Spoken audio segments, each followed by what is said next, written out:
Hi friends, welcome to our channel. ఈరోజు నేను 2024లో తమిళ్ లాంగ్వేజ్లో రిలీజ్ అయినటువంటి ఒక ఫ్యాంటసీ థ్రిల్లర్ మూవీ స్టోరీని ఎక్స్ప్లెయిన్ చేయబోతున్నాను. అదే ఎల్త కసాయ. Now let's start our video.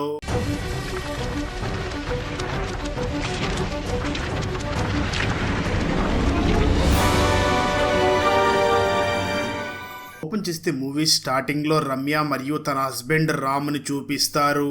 Ram తన గదిలో విచిత్రమైన శబ్దాలు చేస్తూ ఉండడంతో రమ్య చాలా భయపడిపోయి వెంటనే తన ఫ్రెండ్ కి ఫోన్ చేసి మాట్లాడుతూ ఉంటుంది. ఇక్కడే మనకు అసలు ఏం జరిగిందో చూపించడం జరుగుతుంది. స్టోరీ గతానికి వెళ్తుంది. నిజానికి రామ్ మరియు రమ్య ఇద్దరు కూడా ప్రేమించి పెళ్లి చేసుకుని చాలా ఆనందంగా జీవిస్తూ ఉంటారు. అయితే ఇక్కడే సమస్య స్టార్ట్ అవుతుంది. ఒకరోజు రామ్ నిద్రపోతూ ఉండగా అర్ధరాత్రి సమయంలో ఎవరో తన ఇంటి డోర్ ని కొడుతూ ఉండడంతో రామ్ వెళ్లి డోర్ ఓపెన్ చేస్తాడు. అక్కడికి ఒక పోలీస్ ఇన్స్పెక్టర్ వచ్చి ఆ రామ్ ను చూసి, నీ వైఫ్ ని చంపి నువ్వు మాత్రం నిద్రపోతున్నావని అంటాడు. రామ్ చాలా భయపడుతూ, నేను నా వైఫ్ ని చంపడం ఏమిటి అని అంటూ ఉంటాడు. ఇన్స్పెక్టర్ వెంటనే కానిస్టేబుల్ ని చూసి, వెంటనే నువ్వు ఇంటి లోపలికి వెళ్లి చెక్ చెయ్యి అని అంటాడు. కానిస్టేబుల్ లోపలికి వెళ్లి బాగా చెక్ చేసి వెంటనే ఇన్స్పెక్టర్ దగ్గరికి వచ్చి, సార్, లోపల రక్తం మరకలు అంటినటువంటి షర్ట్ కూడా ఉంది, అంటే ఖచ్చితంగా ఇతనే తన వైఫ్ ని చంపేసి ఉంటాడు అని అంటాడు. ఆ మాటలు విన్న రామ్ మాత్రం, నేను నా వైఫ్ ని చంపడం ఏమిటి అంటూ గట్టిగా ఉలిక్కిపడి నిద్రలేస్తాడు. అలా రామ్ గట్టిగా అరుస్తూ లేవడంతో రమ్య కూడా ఉలిక్కిపడి నిద్ర లేచి ఏమైంది అని అడుగుతుంది. రామ్ రమ్యని చూసి, ఏం లేదు, పీడకల వచ్చింది, నువ్వు పడుకో అని చెప్పి రామ్ మాత్రం ఆ రోజు రాత్రి నిద్రపోకుండానే అలా కూర్చొని ఉంటాడు. ఆ తర్వాత రోజు మార్నింగ్ రామ్ ఆఫీస్కి వెళ్ళి కూడా, నాకెందుకు ఇలా నేను నా వైఫ్ని చంపినట్లుగా కల వచ్చింది అని తను చాలా ఆలోచిస్తూ బాధపడుతూ ఉంటాడు.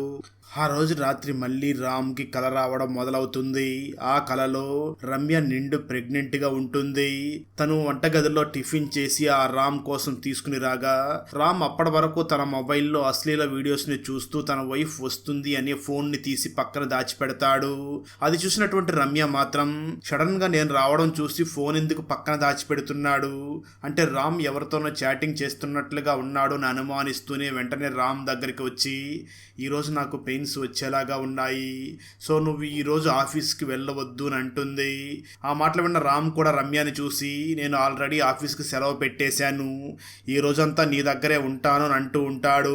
సరిగ్గా అదే సమయంలో రామ్ ఫ్రెండ్ చందు రామ్కి ఫోన్ చేసి, ఈరోజు మా అమ్మ ఆరోగ్యం ఏమీ బాగోలేదు, ఆఫీస్లో చాలా వర్క్ ఉంది, నా వర్క్ కూడా నువ్వే చూసుకో అని చెప్తాడు. దాంతో రామ్ వెంటనే రమ్యని చూసి, రమ్య, నేను అర్జెంటుగా ఆఫీస్కి వెళ్ళాలి, నీకు ఇప్పుడే పెయిన్స్ రాలేదు కదా, జస్ట్ నువ్వు పెయిన్స్ రాగానే నాకు ఫోన్ చెయ్యి, నేను వెంటనే నీ దగ్గరికి వచ్చేస్తాను అని చెప్పి వెంటనే అక్కడి నుంచి ఆఫీస్కి వెళ్ళిపోతాడు.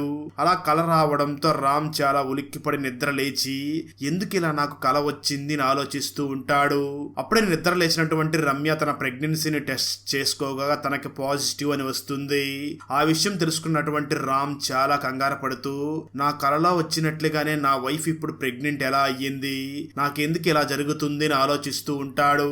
ఆ తర్వాత రామ్ రమ్య ప్రెగ్నెంట్ గా ఉంది అని తనని కౌగిలించుకుని చాలా ఆనందంగా మాట్లాడుతూ, ఈ రోజు నాకు ఆఫీస్ లో సెలవు దొరికింది, నేను ఈ రోజు అంతా కూడా నీతోనే ఉంటాను అని తన వైఫ్ ను స్విమ్మింగ్ పూల్ దగ్గరికి తీసుకుని వెళ్లి రొమాన్స్ చేస్తూ చాలా ఆనందంగా ఉంటాడు. వెంటనే ఆ రామ్ తన మామయ్య అయినటువంటి భగవానికి కూడా ఫోన్ చేసి, నా వైఫ్ ప్రెగ్నెంట్ గా ఉంది, సో నేను ఈ రోజు నీకు పార్టీ ఇవ్వాలనుకుంటున్నాను, వెంటనే ఇంటి దగ్గరికి రా, పార్టీ చేసుకుందామని చెప్పి తన వైఫ్ తో మాట్లాడుతూ ఉంటాడు. సరిగ్గా అదే సమయంలో రామ్ కి తన ఫ్రెండ్ అయినటువంటి చందు ఫోన్ చేసి, మా అమ్మగారికి ఆరోగ్యం ఏం బాగోలేదు, నేను తనని హాస్పిటల్కి తీసుకుని వెళ్తున్నాను, సో నువ్వు ఈ రోజు ఆఫీస్లో నా పని కూడా చూడు అని చెప్తాడు. ఆ మాట విన్న రామ్, సేమ్ ఇదే విధంగా రాత్రి నాకు కల వచ్చింది కదా, కలలా వచ్చినట్లుగానే నాకు ఎందుకు జరుగుతుంది అని చాలా కంగారు పడుతూ వెంటనే తన వైఫ్ ను చూసి, నేను అర్జెంటుగా ఆఫీస్కి వెళ్ళాలి, నీకేమైనా పెయిన్స్ వస్తే వెంటనే నాకు ఫోన్ చెయ్యి, నేను త్వరగా నీ దగ్గరికి వచ్చేస్తాను, ప్లీజ్ నన్ను అర్థం చేసుకో అని చెప్పి అక్కడి నుంచి ఆఫీస్కి వెళ్ళిపోతాడు. ఆఫీస్కి వెళ్ళిన తర్వాత కూడా రామ్ చాలా ఆలోచిస్తూ, నాకు కలలో వచ్చినట్లుగానే రియల్ గా ఎందుకు జరుగుతుంది, అంటే నేను నిజంగానే నా వైఫ్ ను చంపేస్తానా, అంటే పోలీసులు వచ్చి నన్ను నిజంగా అరెస్ట్ చేస్తారా అని ఆలోచిస్తూ ఉంటాడు. ఆ రోజు రాత్రి రామ్ దగ్గరికి తన మామయ్య అయినటువంటి భగవాన్ రావడంతో రామ్ మరియు భగవాన్ ఇద్దరూ కూడా మందు తాగి పార్టీ చేసుకుంటూ ఉంటారు. ఆ సమయంలో పుట్టింటికి వెళ్లి ఉన్నటువంటి రమ్య రామ్ కి ఫోన్ చేసి నేను ఇంటికి రానా అని అంటుంది. రామ్ మాత్రం ఈ ఒక్కరోజు రాత్రికి నువ్వు మీ అమ్మ వాళ్ళ ఇంటి దగ్గరే ఉండు అని చెప్తాడు. ఆ తర్వాత రామ్ మరియు భగవాన్ ఇద్దరూ కూడా మందు తాగుతూ ఉండగా రామ్ తనకు వస్తున్న కలల గురించి మొత్తం ఆ భగవాన్ కి చెప్తాడు. అయితే ఆ భగవాన్ ఫుల్ గా మందు తాగి ఉండడంతో రామ్ చెప్పే మాటల్ని సరిగ్గా పట్టించుకోకుండా ఇంకొక పెగ్గు తాగు, అలాంటివేమీ నీకు రావు అని అంటూ ఉంటాడు. ఆ తర్వాత రామ్ నిద్రపోగా తనకి మళ్ళీ కల వస్తుంది. ఆ కలలో రామ్ ఆఫీస్కి వెళ్లి ఉండగా ఆఫీస్లో ఉన్న ఒక అమ్మాయి ఆ రామ్ ని ఫ్లర్ట్ చేస్తూ ఉంటుంది. ఆ విషయం అర్థం చేసుకున్న రామ్ కేవలం తన పని చూసుకుని అక్కడి నుంచి తిరిగి ఇంటికి వెళుతూ ఒక చోట ఆగి వెయిట్ చేస్తూ ఉంటాడు. సరిగ్గా అదే సమయంలో అక్కడికి ఒక వేసి వస్తుంది. నిజానికి రామ్ తన ఆఫీస్లో ఉన్న అమ్మాయి తనని ఫ్లర్టింగ్ చేయడంతో తనకి రొమాన్స్ చెయ్యాలి అని అనిపిస్తుంది. కానీ ఇంట్లో వైఫ్ ప్రెగ్నెంట్ గా ఉండడంతో అలా చేయడం కుదరదు అని ఒక వేసిని బుక్ చేసుకుని ఉంటాడు. రామ్ వెంటనే ఆ వేసిని ఒక గెస్ట్ హౌస్ దగ్గరికి తీసుకుని వెళ్తాడు. అక్కడ వాళ్ళిద్దరూ కూడా చాలా డాన్స్ చేస్తూ ఉంటారు. రామ్ వెంటనే ఆ వేసిని ఒక బెడ్రూమ్ లోకి తీసుకుని వెళ్లి తనను బెడ్ మీద పడుకోబెడతాడు. సరిగ్గా అదే సమయంలో రమ్య వచ్చి కాలింగ్ బెల్ కొట్టడంతో రామ్ కి ఆ కళ అక్కడతో ఆగిపోతుంది. స్టోరీ ప్రెజెంట్ కి వస్తుంది. ఆ తర్వాత తన మామ దగ్గరికి వచ్చి నాకు కలలా వచ్చినటువన్నీ కూడా నిజం అవుతున్నాయి. నిన్న రాత్రి నేనేదో ఒక వేసి దగ్గరికి వెళ్ళినట్లుగా కల వచ్చింది. నాకెందుకో చాలా భయంగా ఉంది అని అంటాడు. ఆ మాటలు విన్న రామ్ మామయ్య అయినటువంటి భగవాన్ కూడా చాలా షాక్ అవుతాడు. ఆ తర్వాత రామ్ మరియు తన మామయ్య భగవాన్ మళ్ళీ పార్టీ చేసుకుని నిద్రపోతూ ఉంటారు. అప్పుడు రామ్ కి మళ్ళీ ఆ కళ ఎక్కడైతే ఆగిపోయిందో అక్కడి నుంచి కంటిన్యూ అవుతుంది. ఆ రామ్ వేసితో రొమాన్స్ చేయడానికి తనని బెడ్ మీదకి తోస్తాడు. అయితే రామ్ ఆ వేసి దగ్గరికి వెళ్లి చూడగా తను అట్లాగే కదలకుండా ఉంటుంది. రామ్ వెంటనే తనని కదపడానికి ప్రయత్నించగా తను అప్పటికే చనిపోయి ఉంటుంది. అది చూసిన రామ్ చాలా భయపడుతూ గట్టిగా అరుస్తూ ఉలిక్కిపడి నిద్ర లేస్తాడు. ఆ అరుపులకి భగవాన్ కూడా నిద్ర లేవడం రామ్ ఆ భగవాన్ని చూసి మావయ్య ఆ వేశ్య నాతో టైం స్పెండ్ చేస్తూ చనిపోయింది అని చెప్తూ ఉంటాడు. సరిగ్గా అదే సమయంలో కలలో చూపించినట్లుగానే తన వైఫ్ ఇంటి దగ్గరికి వచ్చి కాలింగ్ బెల్ కొడుతూ ఉంటుంది. ఇదంతా చూస్తున్నటువంటి భగవాన్ కూడా నిజంగానే ఈ రామ్ కి కలలో వచ్చినట్లుగానే బయట కూడా జరుగుతుంది అని చాలా భయపడుతూ ఉంటాడు. దాంతో రామ్ నిద్రపోవాలన్నా సరే చాలా బాధపడుతూ ఉంటాడు. అయినప్పటికీ ఆ తర్వాత రోజు చాలా సేపటి వరకు మేలుకుని సడన్ గా నిద్రపోగా అప్పుడు మళ్ళీ తనకి ఆ కల స్టార్ట్ అవుతుంది. రామ్ తను తీసుకువచ్చినటువంటి ప్రాస్టిట్యూట్ అయినటువంటి ఝాన్సీ బాడీని అక్కడి నుంచి బయటికి తీసుకుని వెళ్ళాలి అని తన కారులో ఎక్కించుకుని అక్కడి నుంచి ఆ డెడ్ బాడీని తీసుకుని వెళ్లే సమయంలో తనకి చాలా సమస్యలు ఎదురవుతాయి. వాటన్నిటి నుంచి తప్పించుకుని వెళుతూ ఉండగా రోడ్డు దగ్గర పోలీసులు చెకింగ్ చేస్తూ ఉంటారు. అయితే రామ్ ఆ పోలీసుల దగ్గర నుంచి కూడా మొదట తప్పించుకుంటాడు. కానీ ఆ తర్వాత పోలీసులకి ఆ కారు లోపల డెడ్ బాడీ ఉంది అని తెలుసుకుని ఎందుకు నువ్వు నీ వైఫ్ ని చంపావు అని అడుగుతూ ఉంటారు. అయితే రామ్ మాత్రం నేను కావాలని ఎవరిని హత్య చేయలేదు, తను ఎలా చనిపోయిందో కూడా నాకు తెలియదు అంటూ గట్టిగా అరుస్తూ ఉలిక్కిపడి నిద్రలేస్తాడు. అలా రామ్ కి ఈ కలలు వస్తూ ఉండడంతో తను కొంచెం విచిత్రంగా ప్రవర్తిస్తూ ఉంటాడు. అది చూసినటువంటి రమ్య చాలా భయపడుతూ ఉంటుంది. ఈ సీన్స్ ని మనకు మూవీ స్టార్టింగ్ లో చూపించడం జరిగింది. రమ్య రామ్ ప్రవర్తనని చూసి చాలా బాధపడుతూ నిద్రపోతుంది. రామ్ కూడా రమ్యతో మాట్లాడడం కోసం తన దగ్గరకు వస్తాడు. కానీ అప్పటికే రమ్య నిద్రపోయి ఉండడంతో రామ్ రమ్య పక్కనే పడుకుంటాడు. నిజానికి ఇంతకు ముందు రామ్ని పోలీసులు పట్టుకున్నారు అని చూశాం కదా, అదంతా కూడా ఆ రామ్ కి వచ్చిన కల అయి ఉంటుంది. ఇప్పటికి కూడా రామ్ ఆ ప్రాస్టిట్యూట్ అయినటువంటి ఝాన్సీని తన కారులోనే ఎక్కించుకుని తీసుకుని వెళుతూ ఉంటాడు.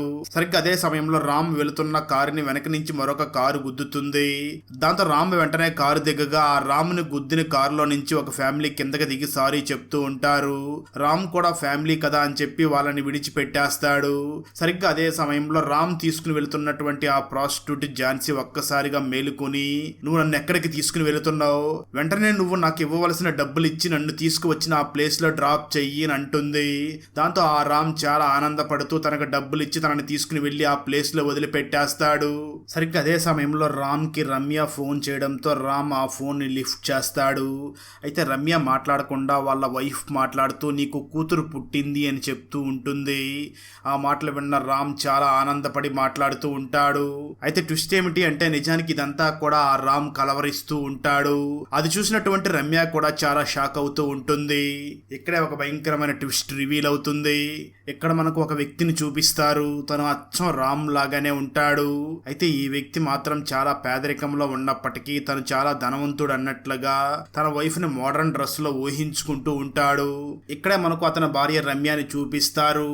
తను శారీ కట్టుకొని అచ్చం ఒక గ్రామీణ మహిళలాగా ఉంటుంది. తను వెంటనే ఆ రమ్యని చూసి గట్టిగా నవ్వుతూ ఉంటాడు. రమ్య తనని చూసి ఎందుకు నన్ను చూసి నవ్వుతున్నావు అని అడుగుతుంది. ఆ రామ్ రమ్యని చూసి ఏం లేదు, నాకు ఒక కల వచ్చింది. అక్కడ ఒక పెద్ద ఇంట్లో ఉన్నావు, మోడర్న్ డ్రెస్సులు వేసుకుని ఉన్నావు. కలలో ఆ విధంగా చూసి ఇప్పుడు ఈ విధంగా చూస్తుంటే చాలా కామెడీగా ఉన్నావు, అందుకే నవ్వుతున్నాను అని అంటాడు. దాంతో ఆ మాటలు విన్న రమ్య పట్టపొగలు కలలకు అంటున్నావా అంటూ నీ సంగతి చెప్తాను అంటూ ఆ రామ్ని కొట్టడానికి వస్తూ ఉంటుంది. అక్కడతో ఈ మూవీ అయిపోతుంది. ఫ్రెండ్స్, వీడియో నచ్చినట్లయితే లైక్ చేసి ఒక చిన్న కామెంట్ చేస్తే మాకు నెక్స్ట్ వీడియో చేయడానికి ఎంకరేజింగ్ గా ఉంటుంది. అలాగే ఛానల్ ని సబ్స్క్రైబ్ చేసి పక్కనే ఉన్న బెల్ ఐకాన్ ని క్లిక్ చేసి సపోర్ట్ చేయండి. Thanks for watching. జై హింద్.